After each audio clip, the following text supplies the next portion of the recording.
बिस्मिल्लाहिर्रहमानिर्रहीम। बहुत शुक्रिया जी, आप सब ने भी इस पूरे केस के अंदर जो 2-2.5-3 महीने की ख्वारी है उसको मेरे साथ झेला है। मैं आपकी शुक्रगुजार हूँ। और वैसे तो कल परसों के बाद मुझे आपसे डर लगने लग गया, क्योंकि मैं धमकियाँ वमकियाँ देती हूँ। और मैं तो आपको हमेशा बच्चा, छोटे भाई वो समझा है और बहनों की तरह लाड करती हूँ, आपके साथ करती थी। मुझे अब बताया गया है कि नहीं करना चाहिए, वो लाड धमकी होती है। और मैं तो बहुत कुछ और कहती हूँ, आपको पता ना, मैं कहती हूँ मैं 2 लगा दूंगी, मैंने फैंटी लगा देनी है। तो वो कल को वो भाई रिकॉर्ड हो गया तो वो कहना है उस्मा बुखारी तशद्दुद की धमकियाँ दे रही थी। तो अब तो मुझे मतलब डर लगने लग गया। मेरा ख्याल है मुझे कम बोलना चाहिए और ज़्यादा बात नहीं करनी चाहिए। डिसहार्ट हूँ बहुत जो कुछ मेरे साथ प्लान तरीके से किया गया है। बहरहाल आज जो केस है मेरा, उसको जो पंजाब कॉलेज के अंदर जो वाक़यात हुए हैं, जिस तरह से सोशल मीडिया के इस्तेमाल के बाद मासूम बच्चियों की ज़िंदगियां तबाह की गई हैं, मुल्क के अंदर लॉ एंड ऑर्डर को ख़राब करने की एक मुनज़्ज़म कोशिश की गई है, उसका केस जो है वो टेकअप पहले किया गया था और उस केस को मेरे केस के साथ क्लब कर दिया गया है, क्योंकि ये दोनों सोशल मीडिया से रिलेटेड केसेस हैं। और जिस पे आज जो है वो चीफ जस्टिस साहिबा ने दुरुस्त कहा कि अगर मेरे केस के ऊपर जो है वो कार्रवाई प्रॉपरली टाइमली हो जाती तो ये चंद दिनों के अंदर जो दोबारा नया इशू उठा है शायद ना उठ पाता। और ये सबके लिए एक लम्हा फिक्रिया होना चाहिए। जो अमनो अमान ख़राब करने की एक मुनज़्ज़म साजिश, उसके अंदर कोई भी इन्वॉल्व है। अब कई सहाफ़ियों के नाम लिए गए कि जी वो सहाफ़ियों के ऊपर हो रहा है। अगर सहाफ़ी कानून तोड़ेगा तो क्या किया जाए? और जो मौसूफ कानून की दुआइयाँ दे रहे थे, उनके अपने यूट्यूब चैनल पर मरियम नवाज़ का नाम लिया गया है। Maryam Nawaz is allegedly involved in rape case. ये बाकायदा उस मौसूफ की, वो वकील जो अपने को कहता है, उसके यूट्यूब का ये कैप्शन है, वो डिलीट ना कर दे तो और बात है, बहरहाल वो हमने सेव कर ली है वो वीडियो। और ये हालात हैं कि एक और फिर एक बच्ची नहीं, उस एक बच्ची के नाम पे 3 मुख्तलिफ बच्चियों की तस्वीरें लगा के उनकी ज़िंदगियां भी ख़राब की गई हैं। मैं नाम नहीं लेना चाहती उन बच्चियों की, उनके साथ पहले बहुत बुरी हो गई है फॉर नो रीज़न। एक और बच्ची ने चीफ मिनिस्टर साहिबा से रब्ता किया और उसने कहा कि मेरी बहन जिसकी अभी नई नई शादी हुई है, उसकी तस्वीरें लगा के कहा गया है कि ये एलिजिडली ये रेप विक्टिम है और वो हैप्पीली मैरिड है अपने घर के अंदर, उसकी तस्वीर इस्तेमाल हुई है। फिर एक बच्ची जो प्रोटेस्ट के अंदर बेहोश हुई थी, उसकी एक वीडियो आई बेड के ऊपर, उन्होंने कहा जी ये है वो एलिजिडली रेप जो बच्ची जिसके साथ रेप हुआ है। खुदा का खौफ करो भाई, क्यों तुम लोगों को अपने अगर घर की बच्चियां अगर कईयों को नहीं दी अल्लाह पाक ने, या अपनी बच्चियों का लिहाज, शायद मुझे तो लगता वो भी नहीं होगा, दूसरों की बच्चियों को लिहाज कर लो।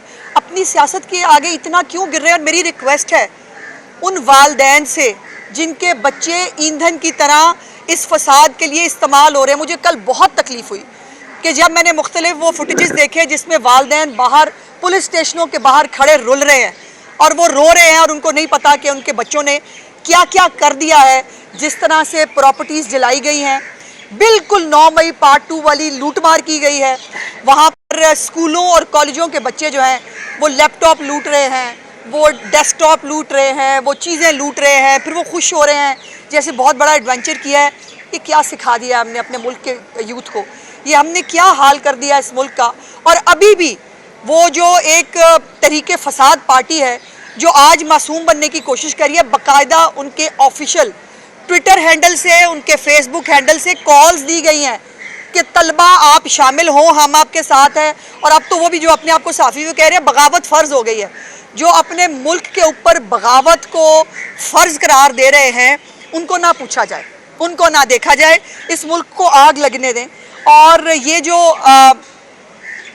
बच्चे जो हैं, ये हम सबके बच्चे हैं, ये हमारा फ्यूचर हैं, लेकिन इनको अनअटेंडेड नहीं छोड़ा जा सकता।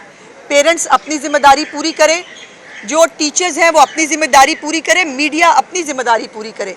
इन बच्चों को ग्लोरीफाई करके, इनको हीरो बना के मुल्क को आग लगाने की इजाज़त ना दें। कोई भी सबूत अगर किसी का इस वाक़े के हवाले से है, कल भी परसों भी चीफ मिनिस्टर साहिबा ने कहा, रोज़ हम गुजारिश कर रहे हैं, कोई किसी के पास सबूत है हम बिल्कुल उसको देखने के लिए तैयार हैं। बट अगर वाक़या नहीं हुआ तो उस वाक़े को बुनियाद बनाकर बांग्लादेश को मॉडल को जो है वो पाकिस्तान में नाफिज करके पाकिस्तान में आग लगाने की और पाकिस्तान में पॉलिटिकल स्टेबिलिटी जो है उसको ख़राब करने की जो कोशिश है उसकी इजाज़त कतई तौर पर नहीं दी जाएगी। उसके अंदर कोई भी इन्वॉल्व हो, किसी सहाफ़ी को, किसी सियासतदान को, किसी वकील को, किसी स्टूडेंट को ये लाइसेंस नहीं है कि वो मुल्क के अंदर अमन व अमान को ख़राब करे, बगावत की कॉलें दे और जो है वो लोगों को उकसाए रियासत के ख़िलाफ़। और अगर कोई ये करेगा तो फिर उसको जो है वो कोई कार्ड इस्तेमाल नहीं करना चाहिए, उसको फेस करना चाहिए कि जो कुछ वो कह रहा है वो दुरुस्त है और उसको सबूत पेश करे। रियासत बिल्कुल कमज़ोर है, रियासत बिल्कुल कमज़ोर है। कल आपने देख नहीं लिया, एक वो शख्स, वो अल्लाह जाने वो वकील हैं कि नहीं, जज साहब हैं कोई, 3.2 मिलियन व्यूज़ हैं और उस पर उसने कहा वो बच्ची खुदा न खास्ता मर भी गई है, विक्टिम भी है और वो मर भी गई है।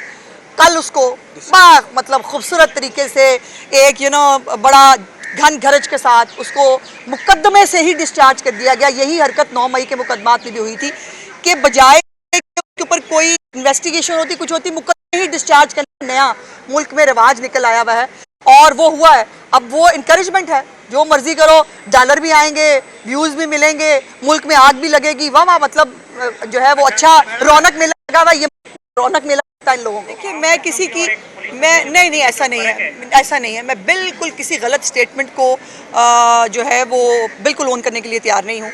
उसका ये जुमला गलत था, मेरी बच्ची सस्ती नहीं, किसी की बच्ची इस मुल्क में सस्ती नहीं है और पंजाब में तो किसी सूरत नहीं है। वो अलहदा बात है कि खैबर पख्तूनख्वा में जो है वो एक बच्ची जो है वो जेल के अंदर रेप होती है लेकिन उसकी कोई आवाज़ नहीं आती और वही जो उस पार्टी के लोग पंजाब में आग लगाने के लिए तैयार है बिकॉज मरीम नवाज से खौफ आता है, उसके काम से डर लग रहा है।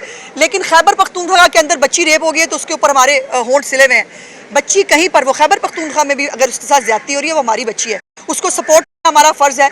और वो उस वक्त जो आज एजी साहब ने भी कोर्ट के अंदर बताया कि उस वक्त बच्चियों को उनकी सिक्योरिटी की खातिर कहा कि कमरों में चले जाएं और कमरों को जो है वो बंद किया गया ताकि कई मॉब अंदर, देखिए मॉब के अंदर कोई घुस के उसका इंटेंशन क्या है, और मॉब के अंदर जो स्टूडेंट थे वो कम रह गए थे। पहले दिन स्टूडेंट थे, दूसरे दिन स्टूडेंट नहीं थे, ISF के लोग थे जिनको कॉलें दे दे के बुलवाया गया था और वो बाकायदा जो काम आग लगाने का, इमारतों को आग लगाने का, गाड़ियां तोड़ने का जो दिया गया था, और उन्होंने बड़ी खूबी से वो काम सर अंजाम दिया।